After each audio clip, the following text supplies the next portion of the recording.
Engineer محمد علی مرزا کا معاملہ پھر سے خبروں میں آ گیا ہے۔ اس دفعہ ہوا یہ ہے کہ اسلام آباد ہائی کورٹ میں ایک درخواست آئی ہے اور اس درخواست کے حوالے سے اب نوٹسز جاری ہوئے ہیں اسلامی نظریاتی کونسل کو، NCCIA کے ادارے کو بھی۔ NCCIA national cyber crime investigation agency ہے، FIA کے انڈر یہ ادارہ کام کرتا ہے۔ اس کو بھی نوٹس گئے ہیں کیونکہ ان کے کہنے پر مقدمہ بنا، یعنی ان کی طرف سے مقدمہ بنا ہوا ہے، اور NCCIA نے ہی اسلامی نظریاتی کونسل سے رائے مانگی تھی انجینئر محمد علی مرزا کے بارے میں کہ کیا انجینئر محمد علی مرزا نے توہین مذہب کی ہے، گستاخی کی ہے یا نہیں کی۔ اس پر اسلامی نظریاتی کونسل جو کہ ایک آئینی ادارہ ہے، اس کی طرف سے جواب دیا گیا، اور جواب میں یہ کہا گیا NCCIA کو کہ جس نے پھر گرفتار کر کے مقدمہ بنایا ہوا ہے توہین رسالت توہین مذہب کا انجینئر محمد علی مرزا پر، NCCIA کو اسلامی نظریاتی کونسل جواب دیتی ہے کہ نہ صرف یہ کہ توہین رسالت بنتی ہے بلکہ توہین قرآن بھی اس شخص نے کی ہے، اور اس کو ظاہر ہے کہ اس کے مطابق سزا ملنی چاہیے۔ 295C کا مقدمہ ہے۔ اب اسلام آباد ہائی کورٹ میں ایک درخواست آتی ہے کہ جی یہ مقدمہ غلط بنا ہوا ہے، یا ان سے پوچھا جائے کہ اسلامی نظریاتی کونسل نے کیوں اس طرح سے کہا ہے۔ درخواست گزار انجینئر محمد علی مرزا نہیں ہے، یہ بڑی اہم بات ہے۔ اس پر عدالت بھی پوچھتی ہے درخواست گزار سے کہ بھائی انجینئر آئے جس کے خلاف مقدمہ ہے، اس کا مقدمہ تو نچلی عدالت میں چل رہا ہے، وہ وہاں پر اپنی بے گناہی ثابت کر سکتا ہے۔ انویسٹیگیشن کا ادارہ NCCIA اس کی تحقیق کر رہا ہے، انویسٹیگیشن کر رہا ہے، اور اسی دوران میں اس نے رائے مانگی ہے اسلامی نظریاتی کونسل سے۔ تو آپ کس حیثیت میں آ گئے ہیں؟ تو جو شخص درخواست لے کر اسلام آباد ہائی کورٹ میں آیا ہے وہ یہ کہتا ہے کہ جی میرے اوپر بھی اس طرح کے چونکہ مقدمے بن چکے ہیں لہٰذا میں اس لیے آ گیا ہوں، ورنہ عدالت میں ایک بنیادی اصول یہ ہے کہ جو متاثرہ فریق ہوتا ہے، جس کا کوئی حق لیا گیا ہو یا جس پر مقدمہ بنا ہے یا جس پر الزام ہے، وہ آ سکتا ہے، ایسی ہر کوئی نہیں آ سکتا۔ یہ مقدمہ کسی کا ہے، معاملہ کسی کا ہے، آپ آ جائیں اس میں۔ تو اس پر عدالت نے اب یہ دیکھنا ہے، عدالت نے کہا بھی ہے کہ کیا یہ درخواست بنتی بھی ہے، کیونکہ انجینئر کی طرف سے نہیں آئی یہ درخواست، تو دیکھنا ہوگا درخواست بنتی بھی نہیں بنتی۔ اس پر اب اسلامی نظریاتی کونسل سے، NCCIA سے، دیگر لوگوں سے جواب طلب کر لیے گئے، نوٹس بھیج دیا گیا ہے۔ یہ تو ہے ایک خالصتاً عدالتی معاملہ اسلام آباد ہائی کورٹ میں چل رہا ہے۔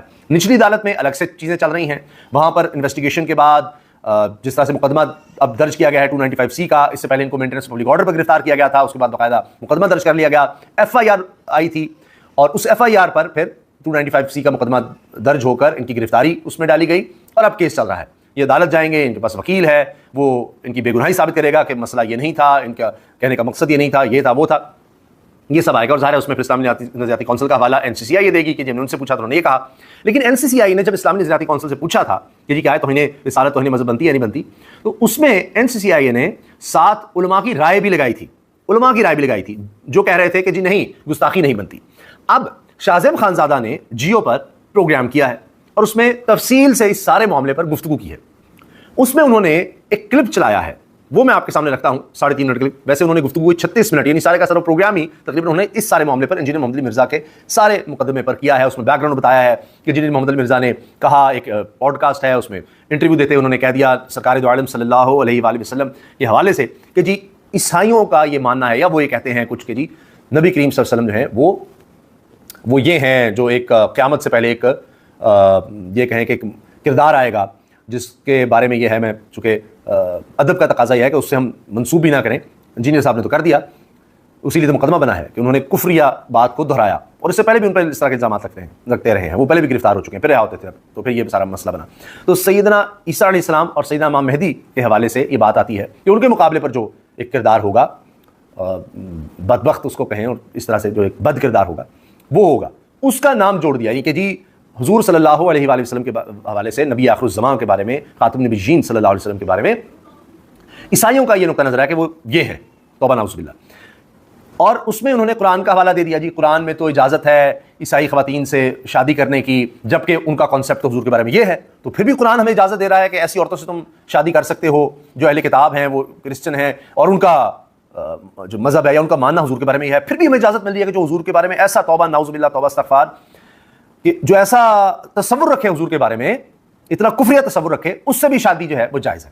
اب یہاں اسلامی نظریاتی کونسل کہتی ہے انہوں نے قرآن کی بھی غلط تشریح کی ہے، قرآن کے حوالے سے بھی غلط بات کر دی ہے، اس پہ توہین قرآن بھی بنتی ہے، توہین رسالت الگ 295C اور قرآن کی بھی، یہ انہوں نے آگے یہ بات بھی کہہ دی۔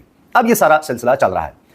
شاہ زیب خانزادہ نے کیا کیا ہے کہ انہوں نے دوسری رائے جو اسلامی نظریاتی کونسل سے برعکس ہے، یا کوئی علماء جو دیگر بات کرتے ہیں ان سے برعکس ہے، تو ان تمام کی رائے، جس میں مفتی طارق مسعود بھی ہیں، اور اس میں غامدی ہیں اور دیگر علماء ہیں، ان کا اس میں موقف لیا ہے، جس میں شیعہ علماء بھی ہیں کہ جی انہوں نے کفریہ کلمات دہرائے ہیں، تو کفر کا دہرانا کفر نہیں ہوتا کہ کسی نے کہا ہے فلاں نے کہا ہے، تو اس لیے اب یہ ان کے دفاع میں یا ان کے حوالے سے جو باتیں ہوئی ہیں وہ کی جا رہی ہیں، اور وہ سنیے گا. میں آپ کو یہ سناتا ہوں اور پھر تھوڑا سا اگر وقت ہوا تو اسلامی نظریاتی کونسل کی بھی بات کریں گے کہ ان کا کیا تھا موقف. اب یہ شاہ صاحب خانزادہ نے یہ شیئر بھی کیا ہے کلپ، اور اس میں کہا ہے کہ کیا کسی کا بیان نقل کرنے پر توہین کا الزام لگ سکتا ہے؟ کیا توہین کے مقدمے اور الزام سے پہلے رجوع اور وضاحت کا موقع ملنا چاہیے؟ توہین کا جھوٹا الزام لگانے والے کی مذہب میں کیا سزا ہے؟ کیا انجینئر مرزا کیس میں اسلامی نظریاتی کونسل کی رائے درست ہے؟ یہ سنیں. جس سے گستاخی قرار دیا جا رہا ہے محمد مرزا کو طور پر 26 اگست ڈپٹی کمشنر ڈیرن کے حکم خطی کر محمد مرزا کے بارے میں اسلامی نظریاتی کونسل کی رائے درست اسلامی نظریاتی کونسل نے 24 ستمبر کو اپنے فیصلے میں کہہ دیا ان کا یہ طرز عمل سخت تعظیم. اچھا، یہ اس میں اسلامی نظریات جو بتا رہے ہیں کہ انہوں نے نہ صرف یہ کہ توہین رسالت کی ہے بلکہ انہوں نے توہین قرآن بھی کی ہے. تو یہ بات ان کی ہے. اب یہ علماء کی رائے سنیے گا. انہوں نے پہلے اسلامی نظریاتی کونسل کا موقف بھی سامنے رکھا. یہ دیکھیے،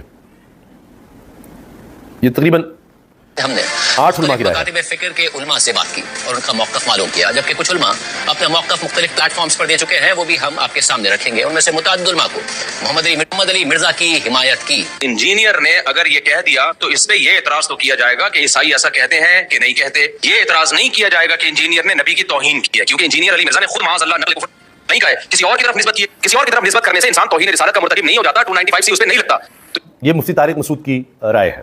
یہ بالکل نہیں بنتا اس موقع پہ 295 سی. اور جو مولوی اس پہ خوش ہو رہے ہیں نا کہ نہیں نہیں 295 سی پہ ہم اس کو لٹکوائیں گے، بھائی پھر آپ بھی جب کسی کا کلمہ کفر نقل کریں گے نا، جن لوگوں نے جا کے ایف آئی آر کٹائی انہوں نے کیا کہا کہ انجینئر نے نبی کے بارے میں یہ الفاظ کہے ہیں، تو انہوں نے تو نقل کیے نا، تو پھر ان پہ بھی 295 سی لگاؤ. اگر کوئی شخص صرف اچھا، یہ میں بتا دوں کہ اسلامی نظریاتی کونسل نے کہا ہے کہ ضرورت کے تحت ہو سکتا ہے کہ جس طرح ایف آئی آر میں درج کرنا ہے، جہاں بتانا ہے، تو آپ مختلف پلیٹ فارمز پر بار بار ایک ہی بات دہرائیں گے تو اس میں آپ کا پتہ چلتا ہے کہ آپ یہ کوئی علمی بحث نہیں ہے یا کسی قانون کے بارے میں یا کسی کو سزا دلوانے کے بارے میں نہیں آپ دہرا رہے، آپ تو خود سے بار بار ایک کفریہ کلمے کو بار بار کرتے چلے جا رہے ہیں، اس کا ایسے لگ رہا ہے کہ پرچار کر رہے ہیں. تو اسلامی نظریاتی کونسل کا موقف یہ ہے اور نقل کرے اور اس کی بنیاد پر آپ اس طرح کے قوانین کا اس کے خلاف استعمال کرنا شروع کر دیں تو پھر تو ایک ایسا طوفان کھڑا ہو جائے گا کہ آپ کی ساری کتابیں اس کی عزت پہ آ جائیں گی. یہ علامہ امین شہیدی صاحب کا یہ کہنا ہے کہ جی پھر کتابوں میں چونکہ نقل ہوتا ہے کہ اگر آپ ایسی بات کریں گے تو آپ توہین کے مرتکب ہوں گے، تو ایسی بات تو کتابوں میں لکھی مل جاتی ہے کہ یہ توہین ہے، یہ بات کہنا توہین ہے، یہ نہیں کہنا چاہیے. کہ سارے خطبے اس کی عزت پہ آ جائیں گے. خود قرآن کریم پر بھی نعوذ باللہ لوگ الزامات لگانا شروع کر دیں گے. یعنی آپ ایک چیپٹر کھول دیں گے اس کے نتیجے میں شدت پسندی کا، جس کی انتہا کہیں پر بھی نہیں ہے اور اس کو ختم نہیں کیا جا سکتا. یہ جو جملہ تھا، یہ جو الفاظ ہیں، یہ رسول اللہ صلی اللہ علیہ وسلم کی شان میں آپ کی بارگاہ میں بیٹھ، لیکن میں اس کو گستاخی نہیں یہ مفتی فضل ہمدرد ہیں جی، یہ کہہ رہے ہیں کہ نہیں گستاخی نہیں. میں نہیں کہوں گا کہ گستاخ ہے، یہ شخص توہین کی کر دی ہے، یہ کر دی، اس کی وجہ بتا چلو. میرا کوئی حق نہیں پہنچتا کہ میں کسی کو گستاخ رسول ڈکلیئر کروں، کسی کا کوئی حق نہیں پہنچتا. یہ کہا جا یہ سکتا جاوید ہے احمد غامدی فلاں معاملے میں کسی نے غیر محتاط رویہ اختیار کیا، الفاظ کا انتخاب صحیح نہیں کیا، اسلوب درست نہیں تھا. اس طرح کے معاملات بارہا ہو جاتے ہیں. ان میں بڑوں کا کام یہ ہے کہ وہ توجہ دلائیں. یہ تربیت کا موضوع ہے. اگر کسی موقع پر اس سے کوئی تجاوز ہوا ہے تو زیادہ سے زیادہ تنبیہ جاری کی جا سکتی ہے. نقل کفر. اچھا، اب یہ جو غامدی صاحب نے بات کی جی تنبیہ کی جا سکتی ہے، غلط الفاظ کا استعمال، محتاط نہیں رہے. اب ایک شخص خود کو اسکالر کہے گا اور کہے گا جی 30 لاکھ سے زیادہ میرے فالوورز ہیں، اور بار بار ایک بات کرے گا. اس سے پہلے ایف آئی آر کی درخواستیں آئی ہیں بہت سے ہوئے ہیں کہ جی آپ صحابہ کے بارے میں، علماء کے بارے میں، اولیاء کے بارے میں، بزرگان دین کے بارے میں، انبیاء کے بارے میں آپ اس طرح گفتگو کرتے ہیں، محتاط ہوں، ایسا نہیں کرنا چاہیے، نہیں کرنا چاہیے، نہیں کرنا چاہیے. تو ایک تسلسل ہے، تنبیہ سے بات آگے بڑھ گئی. یہ اب دوسری سائڈ کا میں موقع بتا رہا ہوں کہ جی بار بار ایک شخص کہہ رہا ہے، اس کو سمجھا بھی رہے ہیں، وہ باز ہی نہیں آ رہا، وہ پھر اس طرح گفتگو کرتا ہے، بار بار وہی بات کرتا ہے. جبکہ صرف یہ نہیں کہ توہین مذہب کسی کے بھی بزرگ کے بارے میں یا جس سے لوگ عقیدت رکھتے ہیں اس کا احترام کرتے ہوں تو آپ دل آزاری نہیں کر سکتے، یہ قانون کہتا ہے. لیکن وہ تو بار بار یہی کر رہے تھے. کفر نباشت کبھی بھی یہ ڈاکٹر مفتی نعمان نعیم ہیں.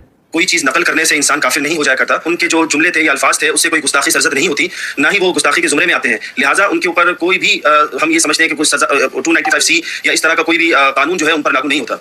اب یہ اگلا جو یہ کہیں موقف ہے وہ ہے علامہ سید جواد نقوی صاحب کا. نقل قول کوئی نہیں توہین شمار نہیں ہوتا، جیسا کہ ایک محاورہ بنا ہوا ہے کہ نقل کفر کفر نہ باشد. کسی خفیہ کلمے کو نقل کرنا، اچھا یہ ان کا ہو گیا جی جواد صاحب. اب یہ ہے مولانا عمار خان ناصر. یا بیان کرنا، یہ تو توہین رسالت نہیں ہے. قرآن نے بے شمار نقل کیے ہیں، کفار کے جو تبصرے تھے رسول اللہ صلی اللہ علیہ وسلم کو قرآن نے نقل کیے. تو اگر آپ وہ پڑھ کے سنائیں کہ کفار یہ کہتے تھے تو نقل کرنے والا تو توہین کا مجرم نہیں. یہ مسئلہ خالص کرنا نقل کفر کا ہے، اور نقل کفر جو ہوتا ہے وہ کفر نہیں ہوتا. نقل کفر تو اللہ کے بندے، آپ یہ سمجھیں کہ اللہ تعالیٰ نے قرآن مجید میں کافروں کے قول نقل کیے ہیں کہ وہ کافر یہ کہتے ہیں، وہ یہود یہ کہتے ہیں، نصارہ یہ کہتے ہیں، ساری دنیا یہ کہتی ہے. اب یہ کہہ رہے ہیں جی یہ ہاں جی کفر کو نقل کیا ہے انہوں نے، اس لیے نہیں. مگر مسئلہ وہی ہے کہ اب دوسری سائڈ کہتی ہے کہ یہ بار بار کرتے رہے ہیں اس طرح کی بات، اور بغیر اس کے کہ جی کوئی علمی ڈیبیٹ ہے یا سمجھانے کے لیے یا بتانے کے لیے کفر ہے. آپ اب اس کو جوڑ اس طرح سے رہے کہ جی کوئی اگر کفریہ کلمہ بھی کہتا ہے تو یعنی یہ کفریہ کلمہ ہے، حضور کے بارے میں اس طرح کا تصور رکھنا ہے، بات کرنا. تو ایک تو عیسائی مذہب کے ماننے والے اسکالر کہتے ہیں ہمارے ہاں یہ کانسیپٹ ہی نہیں ہے، ایسا نظریہ نہیں ہے ہمارا حضور صلی اللہ علیہ وسلم کے بارے میں. ایک بات. دوسرا یہ کہ یہ کہہ دینا کہ جی جن کا یہ کہنا ہے تو قرآن اس کو جائز قرار دے رہا ہے، یہ اب اسلامی نظریاتی کونسل کہتی ہے کہ یہ بھی غلط ہے، قرآن کے حوالے سے غلط تشریح کی اور پھر حضور کے بارے میں بار بار